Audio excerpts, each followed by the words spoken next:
Hey, it's Caleb Wojcik, and welcome to episode 86 of my podcast. In this episode, I interview Tyler Stalman, one of my favorite creators who's up in Calgary, up there in Canada.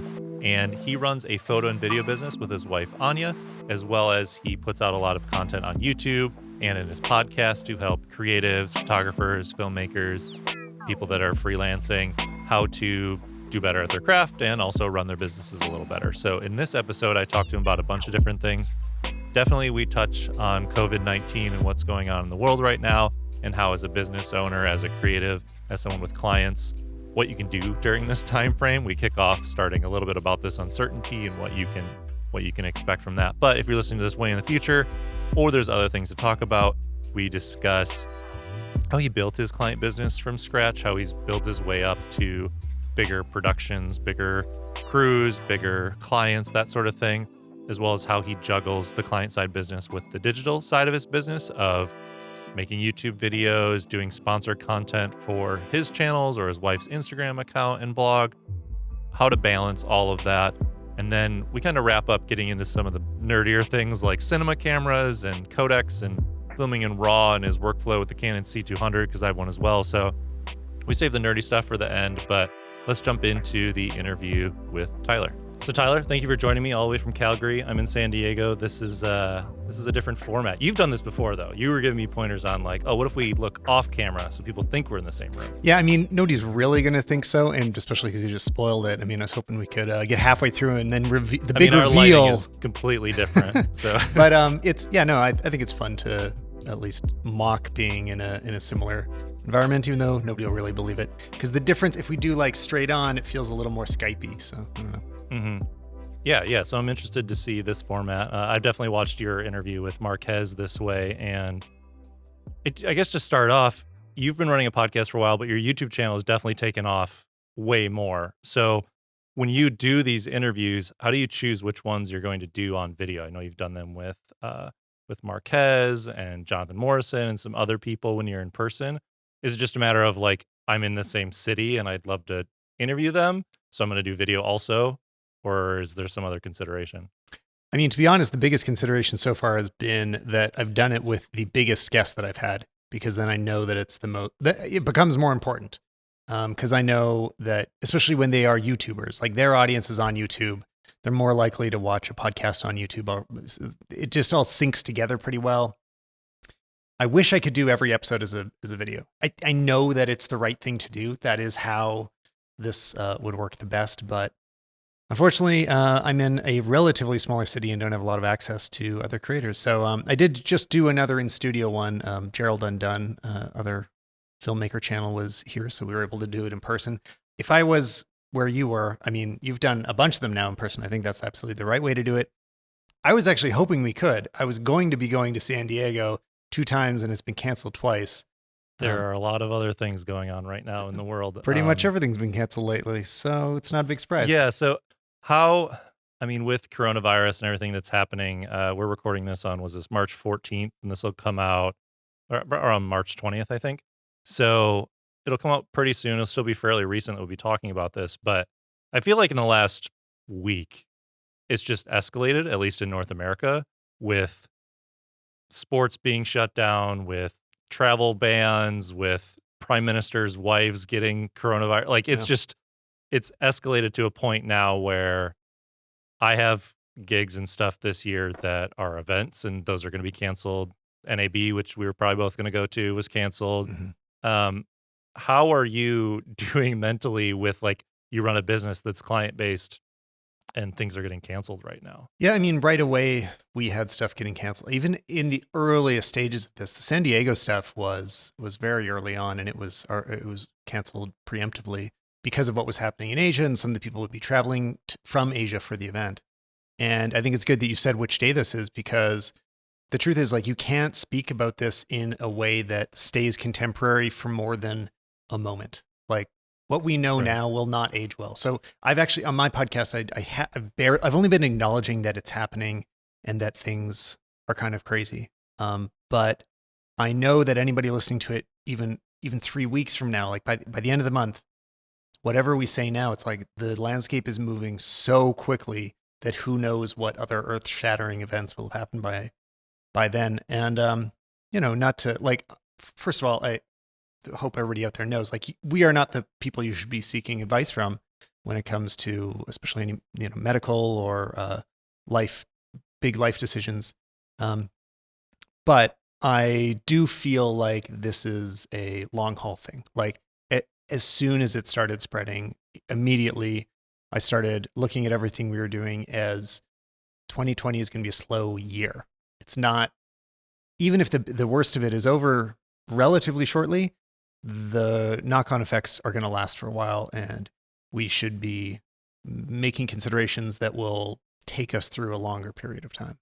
And specifically with your client side business, but maybe that means you're going to spend more time and effort into the digital side, kind of with a forced hand in a way. But I know you're working on courses, your YouTube channels continue to grow, so it just might be a lot of open free time that goes into that, don't you think? It could be, yeah. Again, right now, like, I don't know. Planning Yeah, ahead, I don't know planning either, ahead yeah. suddenly became a very different thing. But I do know that, for me, there's almost no such thing as free time, because once time opens up, I always have a bunch of stuff I wish I was already doing. Sometimes this is file management. Like, I know that I have a few years worth of photos that are still a mess and need to be culled, and a bunch of stuff should be deleted. And I know that I want to learn how to fully use Resolve, and I want to get really deep into grading and ACEs. And I'm starting to sort of switch from Lightroom to Capture One. So I got to teach myself Capture One. Like, there is so much free time stuff I typically would be doing in, 15, 20 minutes after I finish client work and at the end of the day. But now, maybe I can accelerate some of that and kind of put myself through film school while we don't do client work. I mean, the biggest challenge, like a huge challenge that we're in an okay place for, but is not necessarily universal, is like, where are you going into this financially? And it's hard to say where whoever might be listening currently is, but that is going to be a big part of how you decide how to spend this year, right? If you don't have savings set aside to sort of just wait it out, then there will be other challenges of, you won't be able to just study in that time. You're going to need to produce something that makes money as well. So I don't know. It's hard to be really optimistic about much.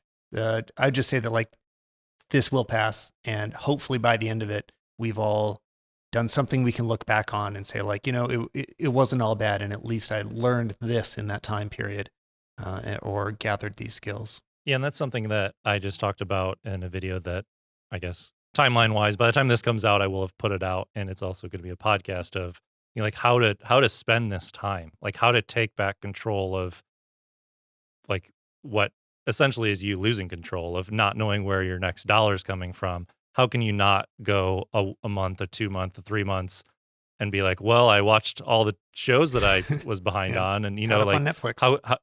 yeah, like, what skills did I learn? What projects did I build? Like, how did I update my portfolio maybe, or put a new demo reel together, or learn a new piece of software, like you were saying? Like, how can you be proactive during this downtime? And, I'm the same as you, where it's like, I don't have like free time. I just have like, which thing on my checklist could I do next? Mhm. So hopefully everybody is just like staying calm, being prepared, taking medical advice from other people than us, and pushing through with their business and kind of riding out however long this takes. Yeah, absolutely. Um, And I'd say that I don't think the whole world isn't going to completely grind to a stop. I do think production, even if the world is slow for a while, there's going to be need for productions coming up. I mean, a great example is just the amount of people that are going to be working from home means there needs to be more outward communication. The lack of NAB means that, companies still have products they want to get the word out about. And, people like you and me are happy to pick up the slack and, post in terms of social stuff. Like, there's a million things that will still need to be done, but the framework is going to completely change and the demand will be less. But, I'm not completely doom and gloom about it. yeah. So let's try to move on from that. As hard as it is right now to just talk about anything else, I think that, Totally. like, I've posted things and you've posted things or like on Twitter where it's like, what are you guys doing right now? Like you guys put out content, like what's your plan? Are you just going to ignore what's happening? Do you address it in some way? I've seen people put like Purell on their hands at the start of the video and like that's their little nod to Yeah. like, yeah, I know that the world is having a global crisis right now, but here's the Mac Pro like setup or whatever. So Yeah. I mean, well, and I will say, I think that's the right approach for channels like mine anyway, and yours, I think, where it's not what we're talking about. Like, that's not why we're here, but we are all being affected by it. So it's weird if you don't acknowledge it, but at the same time, it's the same as there still being late night shows. I think it's challenging when those go off the air because it's this kind of unifying cultural thing. If all of our culture goes silent at the same time and we don't have any of our usual comfort food, like for me, tech announcements and not just announcements, but like tech pundits are my soap opera, right? Like those are my shows. And it's nice to be able to turn towards those in between because I don't want to be thinking about this all the time. I definitely could. And it's not going to do me a lot of good. So I think it's still great to have other content out there that is aware of what's going on, but not focused on it. So you have an interesting trajectory, I think, with how you started your photo and video business. Tell me a little bit about how you got some of your first photo and video clients and how long ago that was and how you've kind of matured your company to this point. Yeah, it's a really challenging thing for anybody looking for advice from somebody that's already doing the job they would like to have because we all have such massively different stories. And for me, it's a super winding road, starting with, I took kind of multimedia, it was called at the time in college, just like a little 2-year thing, which mostly taught me about web production, but there's little elements of some photography, so you can put a photo on your website and a little bit of like, oh, here's how to master audio in case you, it was just how to make things on computers. And from that, I went and got a job as a web designer at iStock Photo. And this is right as iStock was booming. And if you're not really familiar with iStock, they were the first ones to do micro stock photography where it's really affordable. Like this was huge boom time for stock photography. And the company was kind of exploding. I was employee number 30, and within a year or two, we were bought by Getty Images. And so for a while, I was also working for Getty. I worked on the relaunch of Life magazine as the designer there. So I was doing all this product design, like tech product design for photo companies, and meanwhile also shooting stuff myself. Eventually, selling stock photos started to make more money than I was making in the office, which was kind of great because you can do that on your own schedule.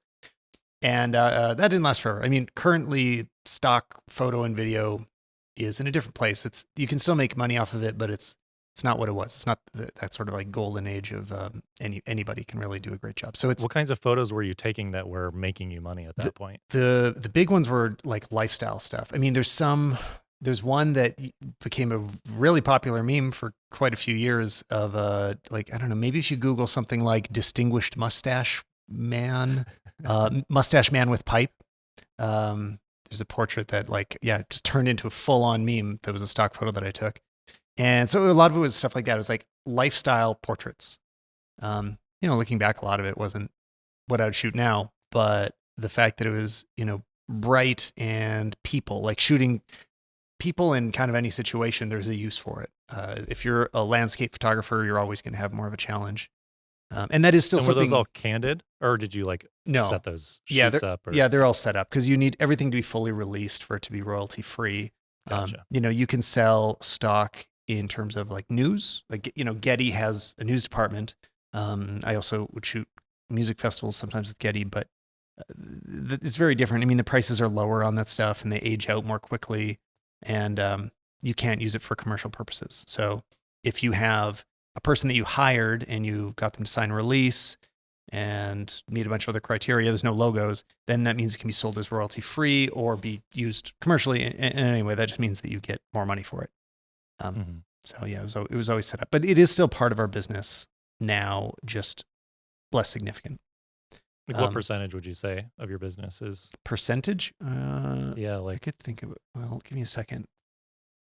An eighth So An eighth. not So that's a nothing, not fairly size, nothing, but double digit percentage for sure. Yeah. yeah, it counts. For sure counts. And that's from things you guys just go and do. Like, so like you and Yeah, Anya will go skiing or something for fun and you'll do a YouTube video and it'll be the day after a client shoot or something like that. And you'll also take a bunch of photos that end up being stock that make you money. totally. That's what it's become more because, well, maybe I'll wrap up my story to make sense of that part of it because yeah, we haven't uploaded much lately, but that's been a bit more of the pattern. Is that my wife and I, who we run our current photo and video production business together, will upload sort of extra stuff that we've shot, which works pretty well for what people are looking for. But I mean, I'm most of the way through it. It won't be much longer. Anyway, after doing the websites, selling stock photos, then the next major step was meeting Anya. We started working together and got married almost right away, and that's really kind of reshaped what I was shooting. It moved away from that like stock lifestyle look to we were shooting a lot more fashion. Like we had quite a few street style jobs, for example. We were shooting for a bunch of Canadian fashion magazines quite a bit. Gradually a lot of magazines closed. Don't know if you've heard. That's not that current of news, but so there was less and less of that, and it shifted gradually to shooting for her blog and Instagram full time, which was actually a couple of years. It was like 2 years of influencer blog shooting. I was just a photographer, and she was the personality, along with client side stuff the whole time. There's always just been client things on the side. And now I also have my channels, and we are sort of like a third split for everything. So 1/3 of it is her social channels, 1/3 of it's clients, and 1/3 of it's my YouTube and Instagram and podcast. And so is that stressful to have that many businesses going on? Because right now I run kind of like 3 different businesses. I have my client side business. I try to put extra time into the digital business, and then SwitchBot has become this whole full-fledged thing. And, like in this kind of economy downturn, like it's helpful to have like multiple streams of income because, I could put more energy into whatever one is like more secure at the moment or I have more control of at the moment. But at the same time, it's like every day I wake up, it's like, well, which business do I work on right now? Yeah. Or like, which is most important and how do I separate them all? Yeah, the stress level really depends on if you're busy, it's stressful to have multiple businesses. When it slows down, it would be stressful not to have multiple businesses Right, going exactly. on. Like now I'm really glad that we have a few different things we can do. I mean, that'd be a great example of what we could turn to. It's like, oh, okay, let's say we have no clients for 6 months. Let's shoot stock photos. Let's just completely focus on that. They may not start selling immediately, but we know that eventually that will come back around. So yeah, I'm very glad to be diversified, and it's a big part of what I talk about, both on YouTube and podcast and everything. Is I have this concept that I've been pushing. I don't know if I made it up, but I like to assume I did because it didn't show up in Google, of a full stack creator, which is this knocking off the word full stack developer, meaning, when there's a big project, you could take care of all of the different parts. You could master the audio, and you can record the video, and you can design the thumbnail and design the DVD package that it comes in, and write it. And what else? I mean, sometimes that might involve web design. Like being able to do as many media production things as possible is a huge asset, and I think it's going to be a bigger asset coming into a slower economy. Being able to wear a lot of hats, take on any projects that come your way, and complete most of it without having to outsource it. Not that you never do. Sometimes it makes sense to, but you're able to do as much as you possibly can. Yeah, I think that's something that I take for granted, partially because like I had a similar degree in college where it was telecommunications, digital media, and technology. And so it was just like I had an audio course and a video course and like a web design course. And, so I was kind of learning how to, like you said, be a full stack creator 10, 15 years ago Mm-hmm. when I was in college, like just sitting down and watching lynda.com tutorials back then on how to use Dreamweaver in like 2005 or something. And so I think I take it for granted that for like the SwitchBot Kickstarter launch and things like that, like I did the product photography with my wife and I did the launch video and I could like design the graphics and I could make the website and I could do the Shopify and email marketing. And like, I think that's kind of a necessity at this point now because you kind of have to be able to do all those things because you can't afford to pay everyone to do all of them Yeah. anymore. If you're trying to bootstrap, if you're trying to build your personal brand or a business of some sort, you kind of have to be able to just like get your hands into all of it. I think that's a very perfect example of it. Imagine if you had to just like add up those numbers for a second. If you had hired a designer, which you should have if you didn't know how to do it. If you don't know design, then don't do it yourself. If you don't know photography, it's pretty risky to be just watching one tutorial and then trying to do professional product photography. If you don't do any of these things at a professional level, everyone's going to notice, and you're going to be challenged in the marketplace. So for small business owners that are not in production, and you're a bit of an exception because you're selling a video product, so obviously not shoot videos. But if you run a coffee shop, if you make knickknacks, if you're doing merch, like whatever it is you're making, if you're a small independent business, at this point in time, you need to have a ton of media. You need to be posting to Instagram, tweeting, Facebook, YouTube, whatever. You got to be putting things out there. You're not going to know how to do all of it, but the more that you do know how to take care of yourself, the better off you'll be. I mean, I think it's not essential because I don't want people to feel bad if they haven't learned multiple skills, but like I just can't overstate what an advantage it gives you. And actually, I'd even say this stuff we're doing right now, this is part of it. I haven't really talked about it in those terms before, but just realizing speaking and being able to communicate and even just like having a microphone available so that when you get invited onto a podcast, because everybody loves your business idea, you can say yes and have good quality audio because you've done it, you've prepared for this moment.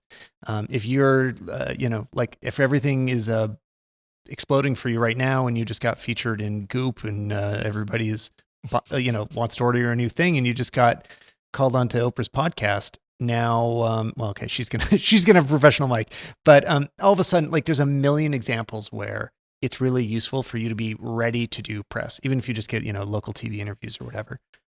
Being able to communicate clearly, worrying about that ability to speak to a camera without getting really nervous. Think about those things before it's time to do them, and it'll help. I mean, this is the world we're in. Like it's a very camera friendly world and very, digital video and audio. I want to focus on the client business for a bit, and then I want to talk more about the digital part and the YouTube channel and that business. So for your client side business, what's worked really well for you to build a good network in Calgary and elsewhere? You guys travel a lot for your projects. So what's helped you to build the network and connections to the right people, as well as the proof that you can deliver on what they want? I mean, this is a place I got to give my wife a lot of credit because I can get just focused in just producing the thing, like just making it and like, I just want to work on the edit for the next project. And she's much more like, you know what, let's go meet some new clients. Let's fly to a new city and have a meeting. And that's been a really important part of our success, is having a partner that has some of the skills that I don't necessarily have. So I just want to give that like grain of salt when I give advice, is like a lot of the success is not just coming from me, but things I know that have worked really well for us is a lot of face-to-face. Going back to what's happening in March of 2020, face-to-face is a little hard right now, but a lot of if you can be 6 feet away, you can. Yeah, exactly. I mean, just a lot of direct, real communication, like get to know people and develop those relationships long term. So what type of people? Like, so do you guys target specific companies or specific verticals or things like that, and then you're reaching out to them even though they're not a client of yours when you're in town or something like that, just to like get coffee or pitch them ideas, or like what are some of the specifics? So just, I guess fortunately for us, we just haven't really been in a position where we needed to pitch, because we've had enough word of mouth that, I don't know, maybe it's just because we've been doing it so long that we already had momentum once we built up the client side of things. But a lot of it was that, people have some awareness of us, and when we start talking to them about it, we just treat it as, this is going to be a relationship whether or not you hire us today. Like, we want you to be able to know who we are, to be able to trust us, to like know that you would like to work with us. And sometimes it's that, a creative director at one company tries to bring us onto a project. Then 2 years later, they call us up because they're somewhere else and they're like, hey, now I've got that budget that I couldn't wrangle up for you last time. And let's make this happen. That stuff's definitely happened. And a lot of it is just not treating everybody as just like a business opportunity or, something to be milked, but like a real personal relationship where you're going to, go for coffee and not talk about business. Cause like, you don't always have to talk about business. Even, like when we travel places, just trying to meet up with other people that do relevant things. Whether that's, they either work in for like some of it's, fashion related. Actually, here's one way that it ties in as well is because we cover some of these topics that we end up shooting for clients, we'll also be talking about, especially for fashion, we'll be like talking about these brands on Anya's blog or Instagram, and then that translates into actually shooting their products for them as well and becomes part of their catalog or their next commercial or whatever. So there's been that tie-in between social turning into more traditional commercial clients. What would you say is like one of the harder things that you've had to do to grow your client business that maybe people don't really know of? Or like someone that hasn't built it from the ground up before wouldn't really understand? I mean, I think they would understand right away the part that it's hard to just find the people. Like when you're just sitting there with an empty Rolodex and there's nobody to call and you haven't met these people yet. That's a really big challenge. And the only advice I can give to that part is that like that part will be, patience and perseverance. Don't be a pest. Don't like just continuously cold call people and get on their nerves trying to get the job, but treat every relationship as a long-term investment. And it may not end up being a financial investment, or the return may not be financial. It may just be that you've got a friend that works in the creative industry and you can chat with sometimes, and other times it may lead to a client. So, I think building genuine relationships is really significant for that.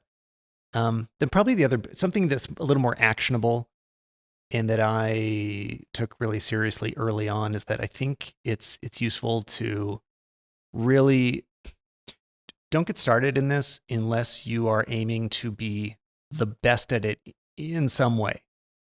That for me, that's been like, I want to be as good as the best people internationally. Like when I look at my videos, I am not comparing them to people in the local market, which is how I always feel like I end up stacking up. Like, I don't think I'm making the best stuff in the world, but I want to compare it to like, what was Google's last ad like this? What is Apple shooting that is in a similar lighting environment? Or, when they shoot somebody on a fishing boat, how does it look compared to when I went on a fishing boat? And you know what? A lot of the time I'm like, oh, I didn't make it. I got to work harder. But if you set your standards low, like if you just look at what your friends are doing, it's going to be a struggle your whole life. And you got to find the balance of being like brutally honest. Like, is my work as good as my parents tell me it is, as good as my friends say it is, or does it have a long way to go? And what are some real, like, what can I watch a tutorial on right now that'll make me better at it? Or how can I do some lighting tests that will make me better understand for this next situation? It's like,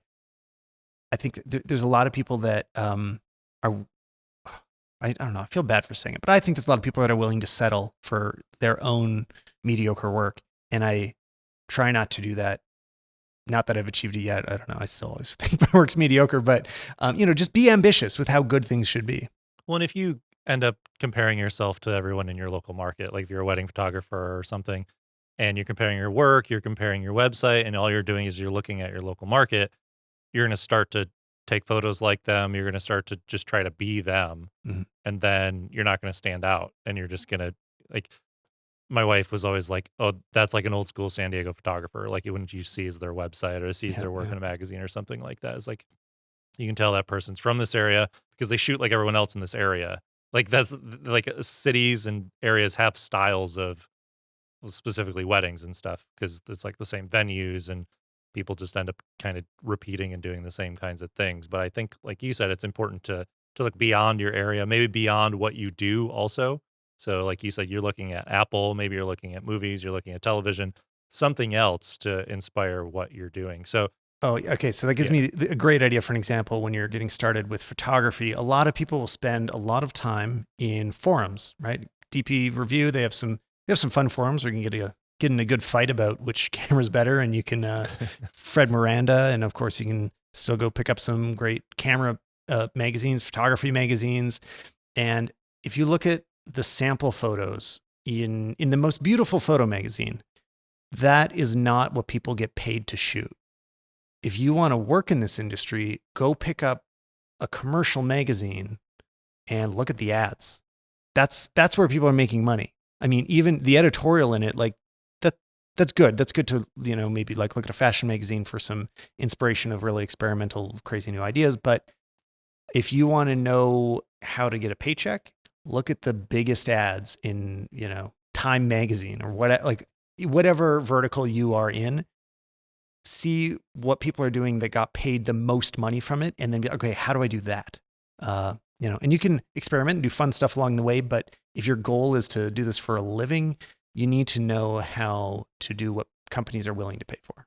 Yeah, and that makes me think about even myself. I'm looking at other people's tutorials about filmmaking or photography or other people's gear reviews, and like I feel like, well, there's already this review. Like Curtis Judd already did this 25-minute review on the new Rode microphone. Like, why would I even make one? Or like when I'm doing my research, I feel like I have to research from other YouTubers sometimes. It's like, am I just regurgitating this tutorial? And I do actually see that kind of in this like filmmaking YouTube bubble here where a big YouTuber will teach something, and a bunch of people will watch it and learn it, and then like a few months Reteach later, it. like everyone will be teaching the same thing. It's like where's the advancement? Where's the like someone pushing things forward or like learning new things? And so that personally keeps me from making things where I'm like, well, there's already a review about that.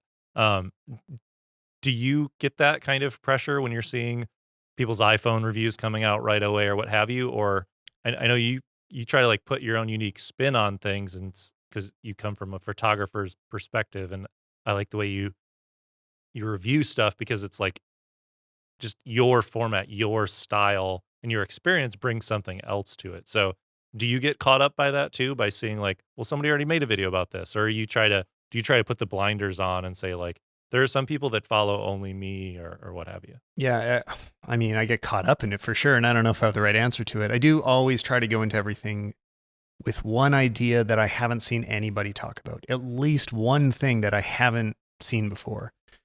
But there is that other side of it that, like, if I'm going to buy an expensive camera, I watch every video about it. I don't, I'm not just going to only watch Curtis Judd. I'm also going to watch DSLR video shooter, and I'm going to watch you, Mhm. and like, I'm going to, I want to see a dozen samples of it. So I think there is always room for everybody to give their take on it. But I do know it can be defeating to watch everybody else talk about what you're about to do a review on, and then try to still come up with something new. And yeah, I don't know. Sometimes it's hard. Sometimes it comes more naturally, and I have a clear idea. But Yeah, and I think that speed is always something with like reviews. Like you feel like if you're not one of the first people, then like what's the point sometimes? But like I for like the EOS R, for example, I borrowed that camera from B&H months after it came out, and I mean, I just have been a Canon user for years and years and years, and it was just like, this is a new entry into a new direction for them. Like, I just want to try. I just don't even care. But for whatever reason, that camera is so popular that that video has like 250,000 views now, and it's one mhm. of my most watched videos.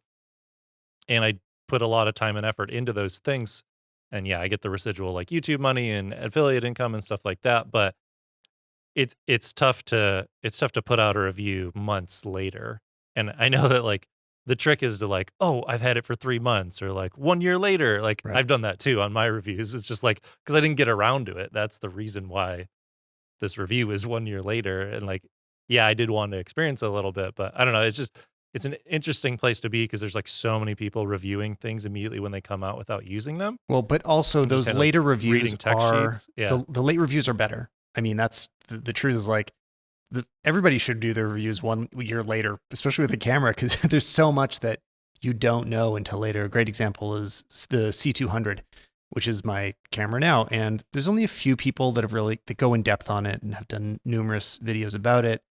A lot of the videos were from kind of early on, and I've run into so many roadblocks. I mean, they're not like, I still love this camera, but there's so many things. I'm like, why didn't anybody warn me about these 10 problems? And honestly, they probably just didn't even encounter it until, much after having done the review. And it's so late that I'm not going to do the review now. So there probably isn't a single video out on the internet that talks about my specific issue that I'm having with it right now. I don't know. I really like late reviews. Philip Bloom does a great job of that. He just did his FX9 video review, which is 2 hours long. Did you end up watching all 2 hours of that? I didn't finish it yet. You tweet you were. I will finish it, but I haven't yet. But I really will. I mean, I really like the way that he handles things, and that in-depth approach is much more useful. And it's even why I think that, honestly, if I were to do a podcast review of each product, I think it would be much more informative, because a lot of this stuff just takes time. If you filter out a lot of it, when it filters down to a 10-minute YouTube video, it has to skip a lot of important points. So no, yeah, I think that's a good point of, like, what is it? The saying is, sorry, this would have been shorter, but I didn't have time. Yeah. Like Yeah. I would have written a shorter letter, but I didn't have time. Yeah, exactly. So it takes all that time and effort to distill the things down. And like, I think my C200 video is like 23 minutes long or something. But like, if you're going to invest $7,000, whatever it was, I think it was more than US when it came out. Yeah. Canada more. Like you said, you're going to watch more reviews. So I think I need to like give myself a little bit of a break and be like, it doesn't matter if you're not the first person, like certain people will. And it's also, people don't buy things right when they come out either. Like people are excited by the newest thing. Even but me. Like, like years later, they're still like, well, I guess I'll get around to buying a new microphone, or mine just broke and let me go research. So it's like those types of reviews and product things are way more evergreen. Speaking of products, have there been any products recently where you were really excited to get it, or you researched it and you wanted to get it, and then when you got it, it just didn't work for the kind of work you do, or you just weren't satisfied with it? I mean, I've bought the wrong thing many times. That's definitely happened. I mean, so a recent example was, that's not quite that. I bought some small HD monitors and had some issues with it, so I'm waiting for that to get sent back right now. That's on my mind because I'm like dealing with it at this moment, and it's the wireless. Yeah, the wireless ones. Yeah. With the built-in transmitters and stuff. Yep. And it was the transmission that was having issues. So I don't know. I'm hoping it all gets resolved. I still think they make great monitors, and I don't think I bought the wrong one. I just think there's something I need to fix. So I don't know. What if lens? There's a lot of lenses that I don't end up using as much as I thought. That's for sure. But I don't know. I'm like looking around my studio right now.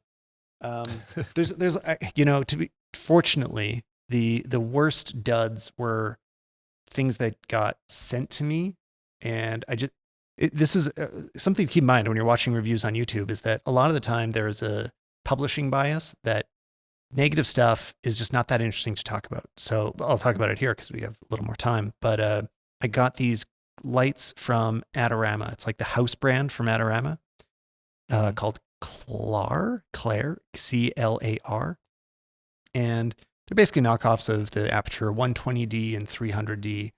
And they sent me one of them, and it broke within a week. And they're like, sorry about that. We'll send you a new one. Sent the next one, and it broke in the exact same way. So I never talked about it. Now people are probably out ordering that light, but don't have my negative review. But it's just like, I don't want to take hours and hours to create a 10-minute review just trashing a company for their product that broke too easily.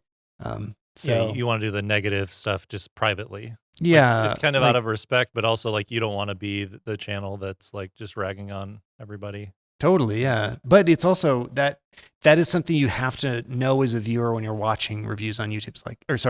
Know as a viewer. Did I say reviewer? Okay, if you're a viewer on YouTube, you got to know that that is an inherent bias, and it's not that people are getting paid by companies, because like even with these lights I'm talking about, they sent them to me for free. Like that's amazing and a good reason for me to give them positive press, except I can't when they're not good. So I feel like I reached a point at some point in my YouTube career. I don't know if it was like a subscriber count or whatever, where um, like it's really cool to get the first products for free and you make videos about those. I feel like because you Mhm. want to impress the company or what have you. And then it gets to the point where like companies just send you stuff without you kind of asking for it or any sort of contract or any sort of like agreement where you're like, yeah, I'm going to make a video about this. And so now I like just don't even usually accept things unless Yeah. I was going to buy it anyway.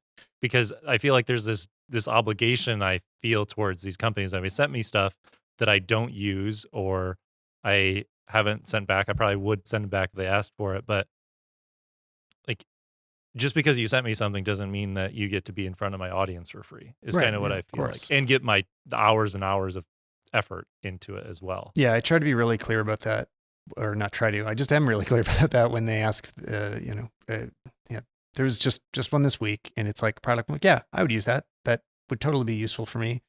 I don't know if your product is going to be any good yet. I wasn't planning on doing a video on this topic.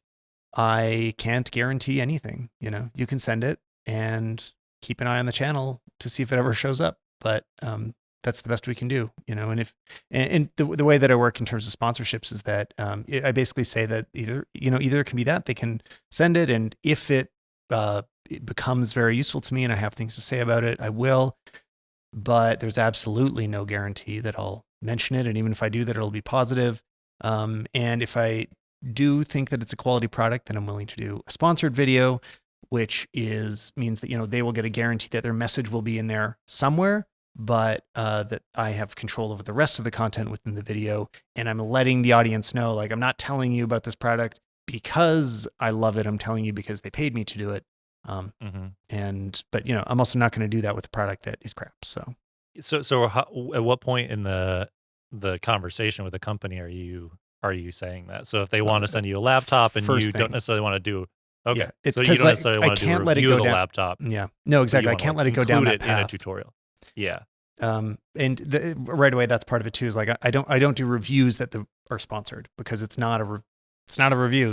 I'm not going to say anything bad Yeah. about it. Like, they paid me. I'm not going to say anything bad about it, and I just let the audience know that. I mean, I don't upfront say like I'm not going to say anything bad because I got paid for this. I hope they are wise enough to realize that I'm not going to both take on a sponsor of a product I don't think is good, and then second, I'm not going to. That means that inherently, like, this won't be the video where anything bad gets said about it. So Yeah. I mean, you don't see like basketball players like complaining on Twitter about their Nike shoes or whatever. They just like take the shoes, take the money. Totally, yeah. They play, and if they don't like the shoes, then they'll go get Adidas or whatever. It's like you first make sure that you believe in the sponsor, and then it makes it a lot easier. All your decisions after that are easier. If you think it's a good product, it's easy to talk about it. What has worked really well for you on YouTube and what hasn't? So like you put a lot of time and effort into your videos. I can tell from watching them. What works well for you right now on YouTube and what hasn't worked in the past?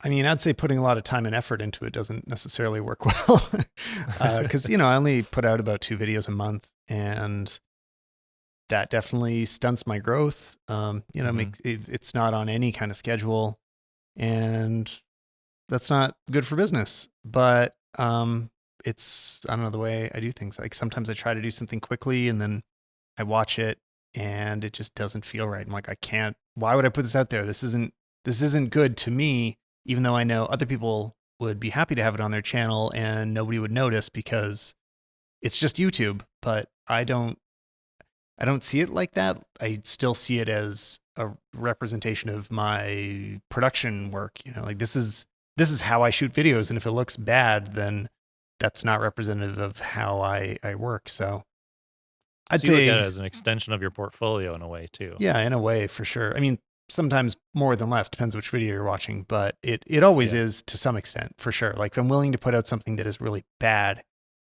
that says something. And that doesn't mean it's always the highest quality. Like, I'm happy to shoot on an iPhone. I'm happy to have, vloggy, shaky cam stuff, but sometimes that's good. Sometimes it's like, that's what tells the story in the best way. It's all in service of the wrapping the viewer into your world. And doesn't necessarily mean you're shooting 6K raw, but It's more that you are doing it with intention and yeah, sculpting something on purpose. How do you deal with, you were saying this, I think, on Twitter a few weeks ago, and I replied, you were saying something about how you were editing a project or finishing a project that you shot a year ago and you weren't happy with it anymore, and it made it really hard to Oh yeah. like finish up. How do you deal with that, like, constant knowledge of knowing that what you're doing is not as good as it could be? And I mean that in, like, all seriousness, like, not you, I'm not, like, singling you out, like, saying your stuff's bad. And what I mean is, like, just, like, that creative knowledge of knowing how good something could be, or seeing someone else doing something better, or a company or a movie or whatever.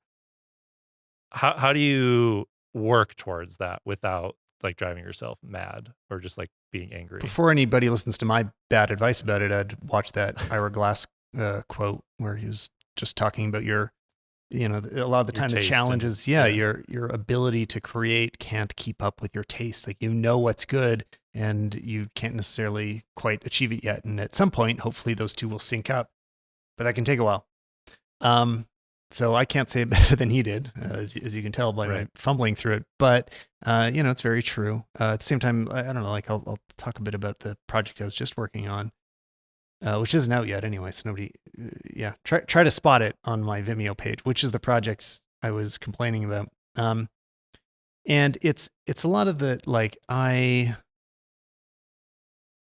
there's some, like, really challenging things for small creators to do. So if you stay indoors and shoot talking heads, you can master that in, 1 or 2 years. Like, you can figure out that lighting and where to put the camera. That's my bread and butter right now. Yeah. It's so, and that's where a lot of business is too. I mean, honestly, you can fully build a large business on doing that kind of work, and you can get really, really good at it relatively quickly. I always try to set the biggest, most challenging goals for myself because I like to keep learning things. Like like I said, whenever I'm done a project, or even when I'm in the middle of the project, my ADD is pulling me away to learn about the next lighting setup that I'm going to attempt before I've even finished the last thing. So, I think, also my ADD just made me forget where I was going with that. But yeah, looking at this last one, there was a year in between finishing it and editing it. And in that time, I've just been studying a lot more cinema lighting, like how do films do it, and realizing that I was shooting it much more like like a video where you just put a camera on a gimbal and run around. And in the commercial and cinema world, that just doesn't happen. You know which side the light's going to be coming from before you set up the shot, and that determines a lot. And I think a lot of people will just set up the framing first. They're like, okay, what needs to be in here? Great. Put my subject in front of it. Now I'm going to take the photo or the video. What really needs to happen is, like, evaluate, like, okay, where's the lighting coming from? And now how can I shape my subject and my background into fitting into that world? And if I don't have the lights, then I need to add them. I need to bring enough lights to reshape this, or enough reflectors or whatever. So that's been my big obstacle lately, that I'm complaining about all the time, is like, I'm trying to scale up without hiring more people. It's people. Time and people. Totally. Yeah. On set time, which sometimes often adds up to people. It's like a lot of the secret to making things look like the movies are big lights from far away, or big reflectors. And the bigger it is, the harder it is to set up. I mean, if it's really powerful, you need a generator and probably permits, because you're going to put it on the street outside of the building and not inside of the room. So now you need somebody guarding the light the whole time, and, possibly permission from the city to have the light there in the first place. I don't know. There's a million things that just, you're setting up a reflector outside. So now you need 1,000 pounds of sandbags so that it doesn't blow over. Just things like that. Yeah. I did my first kind of commercial shoot with, still motion, like, came down to San Diego years ago, and they, like, just needed a PA, and they just put it out on Twitter. And I feel like I learned so much in that one day, having a crew of, I don't know, there's probably like 8 to 10 total people, including lighting truck and stuff like that, beyond just me showing up by myself and setting up everything, because they have so much more time, so much more equipment. They could stop down an entire wall of windows by like a stop by Mhm. just like putting stuff on the windows, and yeah, there are people standing outside with a scrim to make sure it doesn't like blow away into the street and stuff like that. And as, after I went to that, I started viewing all of my shoots differently. Not that I could do that, not that I could build a 12 by 12 outside the window of where I was shooting, but like just having more motivation behind my light, having more time to set up. I always just started doubling how much time I needed to set up. I would just get there earlier in the morning, try all the different angles. And, like I'm not filming narrative stuff. I'm filming like talking head, online courses. I'm filming a lot, interviews, things like that, events sometimes. So it's not like it needs to be cinematic or it's going to like win awards, but like it was me pushing myself to try to do something that a bigger crew would do if they had the time, if they had the money, and kind of justifying being able to raise my rates so that my stuff looked different from other people's or just had that extra little bit of polish. Well, I was just thinking, I can pinpoint one thing that, like, this is one thing that kills me about my older work, and I'm aiming to cut out entirely. And I'd recommend anybody listening set this as a goal. It's going to be hard to do at first, but don't let anything clip unless it's a specular reflection, meaning like, the actual light. So we have a camera right now if you're listening to the audio version, but if you happen to watch that, there's like lights on in the background. They are pure white. That has to be, it's the light source. If there are light sources, they're going to blow out, but nothing else should clip in your scene because it doesn't in the movies and it doesn't in high-end commercials. I mean, very rarely, or you really aspire for minimal amounts of it too, or that it would only be in, blurred out smaller areas of the screen. But if you have big chunks of your scene so overexposed that the camera can't handle them, that is a sign of I don't want to say like of an amateur, but it is, like the big budgets never clip, and getting towards that point will do a lot to saying that you are a professional. It's super hard to do. It's really, really hard to do when you have a 8-bit camera that only has a few stops of dynamic range. I mean, we're just talking Or about you the have like DSLR. a Sony Yeah, where the highlights just look like garbage. Like yeah, that's one of the reasons I'm not a huge Sony fan is just the roll off. It just goes to like ugly, like totally. the Yeah, sky a lot of the times, things like that. Even if you're, if you're shooting in log, you know what you're doing, and like that's like the next step is how far can you push your camera? Okay, now you know that. How can you light so that you can keep the sky or what have you? And I know that these are more like the technical nerdy side of things, but I think it sets your work apart.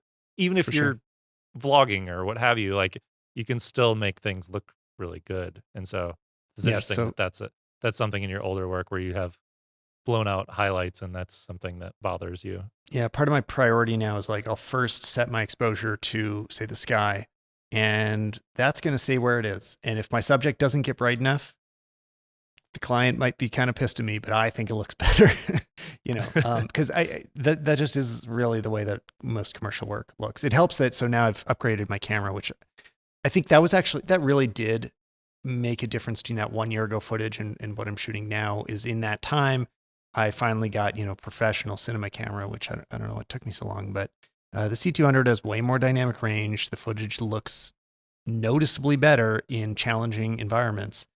And so that was something that, looking back at the older stuff, I'm like, oh man, this 8-bit stuff is, if you get the white balance just a little bit off, it's terrible. And if you're overexposed at all, it all falls apart. And the gradients have big chunky macro blocking in it.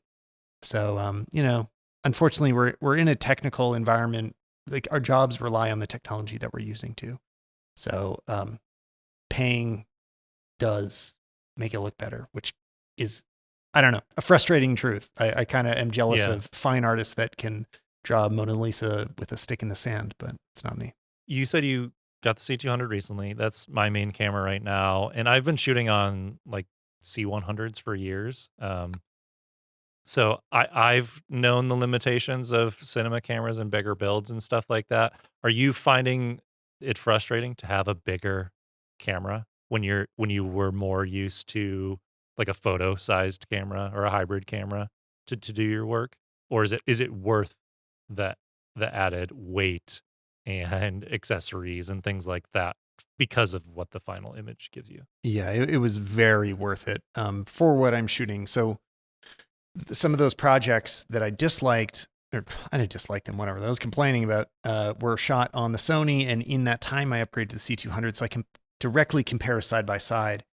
And so one thing I was thinking while I shot it was like, yeah, I need a gimbal because I need to have a lot of movement and energy just for what this is. Because it was all B-roll, like B-roll lifestyles, like people walking around, running around, having fun, and no story. So I wanted to keep the camera moving and feel really alive and shoot in slow motion. Anyway, I did, but then I realized once the montaginess of that was all cut together, each shot's, 1 to 3 seconds long, and it's short enough that the movement didn't end up being that significant. Like the amount that I was able to move the gimbal during most shots wasn't a big deal. And what I've been getting, just especially if you slowed it down. Exactly. Yeah. At half speed, you can Yeah. barely see it. So what I'm getting out of for that kind of stuff, that like montage stuff, when I'm just hand holding the C200, it looks so much better. Like I don't miss it. I mean, I just kind of rock back and forth gently to get a little bit of life to the camera. And that has made up for the lack of gimbal. And then when I need a big movement where you're covering distance, like recent one was, driving into a hotel, I just bring the gimbal out and put a smaller camera on it, and whatever, the shot matches up. Like a lot of shots you can make match or close enough that nobody's going to notice the difference. And I just bring the gimbal out less, and it's worked so far. The next thing I feel like it needs a ready rig or an easy rig. So yeah, I feel like I went too far. Like I went to Red, and I was trying to like solo run and gun and do shoots by myself with the Red, or even like filming myself for YouTube with it. And that was like too far. It was just like too big, too cumbersome, too slow. Like it didn't have the inputs and stuff that I needed. And just going back down to the Canon Cinema line was like the sweet spot for me. Because I think if you go Red or Alexa or things like, obviously you're gonna get better images, better codecs. You're gonna get that look and feel, but you lose in just like the user experience of being able to do stuff quickly with the camera. Like the Red's touchscreen, super slow, no autofocus. Like there's no dials for your audio. Like all the things that I got used to using C100s were just gone. And so it slowed me down. It kept me from making stuff. The amount of batteries I had to go through, all those things. I think there is a sweet spot or like a peak camera that you can reach where no, it's not an Alexa Mini or LF or anything like that, but it's pretty close, as you've shown in video comparisons and stuff like that. When you're putting stuff to the web, people can't really tell. So I think that as people are looking at cameras and stuff like that, sure, go up to 200 megapixels. Then you have to deal with the workflow behind those large file sizes. So like there's that sweet spot of around, I don't know, 30 to 40 megapixels for photo cameras. Maybe even that's a little high. Like you said, you don't. Yeah, I'm fine with like 25 is totally you're fine shooting for like me. medium RAWs or something like that instead of often. large RAWs. I mean, that's for stuff that I know is only going to social media, and that not going to sometimes you got to billboards shoot. You got to shoot a lot of volume, and you know where it's going. But I will push back on the video cameras a little bit, just being for web, because I think I don't think you're confused about this, but I think a lot of people are, that it's like, why would you use a big expensive camera if it's just going on the internet? People just watch it on their phones. Like, that is not why you buy an expensive camera. The resolution doesn't matter. If you go buy an Arri Alexa Classic that is shooting 1080p, it will look better than my C200 probably. It's going to look better than certainly than a Sony A7 III that is shooting 4K or whatever. The dynamic range and the not the color science of the camera exactly, but your ability to manipulate the color into something beautiful is so much more important, and it is a lot more challenging to make a Sony or a cheap Canon look as good as an Alexa or a Red at any size. Like, just think about what's a film that I was going to say Avengers, but like something that's more just talking, I don't know, Jojo Rabbit's movie I liked recently, Parasite. Think of Yeah, Parasite. just watched it. Yeah. Watch Parasite on your phone and tell me like, oh, they could have done all that with a Sony. No, it's shot on an Alexa 65, like a medium format camera. And you can see it no matter how small the movie is because it looks insanely beautiful. And that's coming from the camera. Like it would not look like that on a cheaper camera. So I think we got to push back against that a little bit in terms of video. In the photo world, I think you can pass with a cheaper camera a lot of the time because raw photos have all the dynamic range and color flexibility that you need. But for video, it's not necessarily there on 8-bit super compressed cameras. Yeah. So you don't feel the need to go medium format or anything larger than standard DSLR sized for photo for any of your work needs? No, I mess around with Hasselblads sometimes because they're fun and they're cool. Right. But, yeah. yeah. Even, we do print stuff that gets blown up pretty big sometimes and nobody asks for anything bigger than what, 5D Mark IV can do. So to close out, what's one thing you're working on right now to improve your craft? I know you talked a little bit about lighting and stuff like that, but you also mentioned like ACES and DaVinci Resolve. So it sounds like you're really focusing on like grading and color correcting and that sort of thing right now. Yeah, I'd really like to truly understand color science in a deeper way. Do you follow Steve Yedlin at all? Yeah, and his like resolution demos and his comparisons between film and digital, and he really drives me crazy because he's only sort of half explains it. And if anybody hasn't seen it, you should definitely go watch Steve Yedlin's resolution demo and film prep demo. They really shaped a lot of how I'm thinking about image acquisition right now. And the premise is that like the actual resolution you shoot at and the color science of the camera that you use don't have a very significant impact on the final image. It's all about how you treat it in between. And he shows all these demonstrations that are very convincing. And I'm like, yes, you've convinced me. Now, how do I do that? And he's like, well, you can't use any prepackaged software. I write all my own color algorithms and just like basically do this in Terminal. And there's no books about it. So you just got to go figure it out yourself. I'm like, okay, I guess I got some learning to do. So anyway, I don't even know, not that I'm not necessarily trying to be the next Steve Yedlin, but have a feeling that I understand what my camera is doing and I can really control what comes out of it. And I don't know. ACES is just one part of that, but like, I don't think I'll end up settling on that as my workflow. But if anybody hasn't tried different transform methods of, I don't know who's listening. Are people listening to this shooting like hardcore log stuff? Okay. If anybody is out there shooting. I am. Like I've gotten limited with my C200 and shooting Canon RAW and all that kind of stuff because like, yeah, it spits out Canalog 2, Canalog 3 and like different, you can do different color spaces and stuff like that. And I've been to Canon workshops and things like that. But I personally feel like the camera manufacturers don't really support like very good education on what to do with those. No, what to do with those. They don't give you good LUTs. They don't give you good tutorials on how to do it in different pieces of software. And they can show you on their YouTube channel how to like use Canon RAW development or whatever that program's called. But like, that's not going to give you your grade. Yeah, don't use it. And you're going to have to transform everything. And so, so like I've shot a few things in Canon RAW Lite, I guess is what it's called. And I'm like, this is not worth the extra work for me. I know I'm going it's so worth it. What do you use to do your transform right now?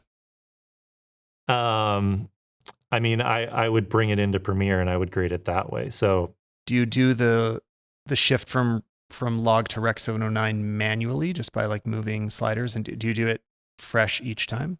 I do my own curves. Well, I've like developed my own Canon LUTs over time of like, just like a Canon log curve or whatever, depending on different lighting environments and stuff. But like, depending on the situation, I would just do it fresh. Yeah. A lot of the time. I think it's good. That's good practice so that you understand it. And with my R, that's exactly how I do it.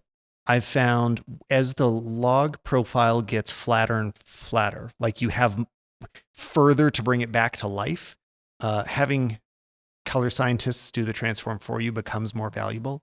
And if anybody's using Canon's built-in stuff, honestly, I haven't found any of them useful. They all do a bad job. They look weird. Yeah. What looks great with the C200 raw footage is using an Alexa transform. But what's important to know, and I've really been learning more about lately, is like LUTs are limited in, I mean, first of all, you're limited by how complicated the person making it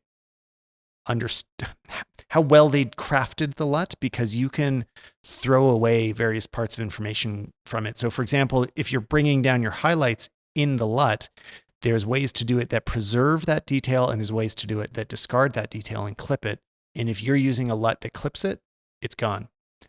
So there, you got to like kind of evaluate a bunch of different LUTs to see how well they transform it, but also just try some time using Resolve's color profile transform stuff. There's one that's in the effects, like the OVFX, what's it called? I don't know. There's like plugins, and you just say, oh, this is the color profile I'm using. This is the final output, and it'll do the transform for you. Just look at what it does, because it's really realistic. Like, it does an incredible job, and it may not be what you use all the time, but seeing some of those, non-LUT based transforms will give you perspective like, oh, my camera's doing more than I realized. And I don't know, that's what I'm learning about right now. Well, yeah, I need to dive into that because so you're doing all that through Resolve, and are you using the LUT from Crimson Engine and Mondo Bytes to bring that in? I know we're losing everybody right now, but this is like the end of the episode. But this is very important for us. Yes. I was, and I stopped because I just kind of realized how similar theirs was to the Alexa. I mean, it's just based on the Alexa LUT. So now I created my own that is just based on the Resolve Alexa transform. But there's also a lot of different Alexa transform LUTs. So if you're, and this is only for people, shooting Canon, like you got a C200 or a C500, this is applicable, or C300. If you can do anything with Canon C-Log 2, or maybe might apply to 3 a little bit. There's a million Alexa LUTs out there because a lot of professional graders use Alexa. You can experiment with them and you'll get various results. You'll just need to turn up the saturation a little bit. Actually, really interesting thing. I'm going to just bore the hell out of everybody. Okay. Go shoot some raw footage on your C200. Use that transform tool inside of Resolve.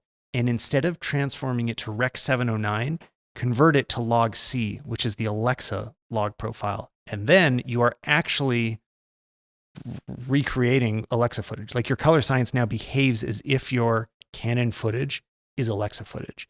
So now you can start adding Alexa LUTs on it, and it'll really look like what an Alexa would. You don't quite have the same roll off. I mean, it doesn't make it magically a better camera, but it matches it and brings it into the same range. And Aces does that too, which is why I'm looking into it. So sorry for the rat hole. No, I think a few takeaways from this are, number one, as you get deeper into this and as you get more professional cameras, there are more things that unlocks. So more rabbit holes to go down, but also like you understand stuff better. Mm-hmm. You understand the image capture. You understand every step of the process. And no, you maybe don't need to know that stuff early on, but as you're doing this for years and you want to learn more about the technical part, the outcome of it is that you actually can make better images. Like, if that's the goal, that's the thing you're working towards. And so learning this technical stuff, the nerdy part of this is director of photography stuff that they probably talk about at the American Cinematographers Clubhouse in LA. Like, that kind of nerdy stuff, I think is just because you, Tyler, you're constantly pushing yourself to make your images look better in every way. And one of those ways is the color science. So getting a more expensive camera, going down the rabbit hole is just an ever going, or an ever like, and never ending kind of quest to just like make your stuff better. Yeah, it's an ever quest of making your stuff better. So now that was really helpful for me. It's going to be a very small percenent of the audience but that's what I'm saying. But it's so hard to find this information because, like, the more expensive your camera, the less people are talking about it. You at this point in your YouTube career, with the amount of subscribers you have, you don't feel like you can make that video, right? Yeah, no. But I still sometimes kind of go down that a little. I don't know. That's a hard balance to strike, because I know, I think it was a good idea for Casey Neistat not to go and start shooting on expensive cameras, because everybody wants to know about the 60D. They want to know about the 90D. I don't know which one he shot on the most, but like, what, by keeping your stuff relatable, even as you get bigger, more people are interested. I think that's been a challenge for Peter McKinnon is he's gotten bigger that like he's talking about a lot of, I think a lot of people, I don't watch his stuff a lot, but like a lot of people that used to relate to him are like, it's not this, I can't go buy the thing you're talking about as often these days. And then I think there's a wisdom that I try to follow through with and sometimes forget that like, keeping things as accessible as possible has more value to more people. So. But it might not be as fun for you and I to go make those videos about. I have less to say about it. T7i or whatever, the entry level stuff that is going to get more views, and so that's always a balance for me too of like, who is my audience and what do I want them to be, and do I want them to be millions of people? Because millions of people are not going to care about the C200. I'm sorry, like they're never going to sell millions of the C200. Yeah. So it's let alone me talking about the color science in so it's there almost needs to be like a private YouTube for just like nerds. Yeah, it's called Twitter. I'm just like I'm making this thing and I'm tweeting it out because it's gonna help like 8 people or something like that. But how is somebody gonna find it? And so it's like that line of this is way too advanced, it's not gonna get the views, so should I not make it? Or do I just not care?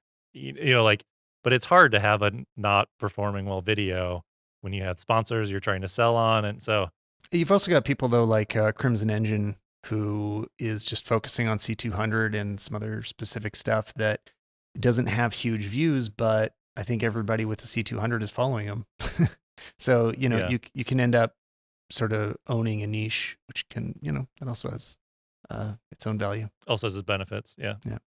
Well, cool, Tyler. I appreciate you taking the time to chat with me on this late Saturday night after a crazy week of coronavirus news and shutdowns and all of that. So completely forgot about it for like 30 minutes. That was great. I hope someone else out there did. That was part of the point of continuing on with just making content right now and trying to help people with stuff beyond the health crisis. So where can people go to find your podcast as well as your YouTube channel and the rest of your work? Yeah, I mean, StallmanPodcast.com is the fun one. And just search for Stalman anywhere and you'll find me all over the internet. Perfect. Well, thank you, Tyler, for joining me. And definitely go check out his podcast. We actually recorded an episode. It's over a year ago now. What? It was like in the middle of the SwitchPod launch. Yeah, it's already been. Oh, yeah. That was like the day you released the Kickstarter or something. I don't know. It's like right. It was. I think it was day 2. Yeah, it was pretty early on. So I don't even remember. We'll have to come back for an update. But Tyler's podcast is one of the podcasts I listen to all the episodes of. So hopefully that's a good enough plug. I should write you an iTunes review so that's out there in the world. So thanks. No, that's a great plug. Thanks for having me.